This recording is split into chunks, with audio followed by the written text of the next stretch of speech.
አንድ ነገር ልንገራችሁ፣ የእያንዳንዱ ሰው ህሊና ለባለቤቱ ዳኛ ነው። የሰው ልጅ ለመጥፎ ንግግሩ ወይም ለዋሻው ውሸት የእድሜ ልክ እስረኛ ነው።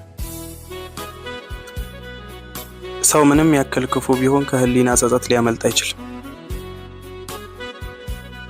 ግን ደግሞ ምንም ያክል ቢዋሽም ራሱን ማስቀመጥ የሚፈልገው እውነት ቦታ ነው።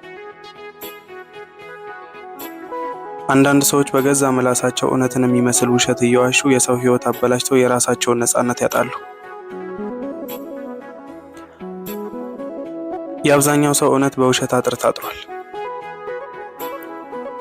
ውሸት እውነትን መደበቅ የሚችል ጥልቅ ባህር ነው። እዚህ ምድር ላይ በእውነት የሚሆን ምንም ነገር የለም። ሁሉም የውሸት ነው። ነገር ግን እውነትን የያዘ ሰው የሚያሸንፍበት እውነተኛ ቦታ አለው። እውነተኛው ጋር ምን ጊዜም አሸናፊ ነው። አመሰግናለሁ።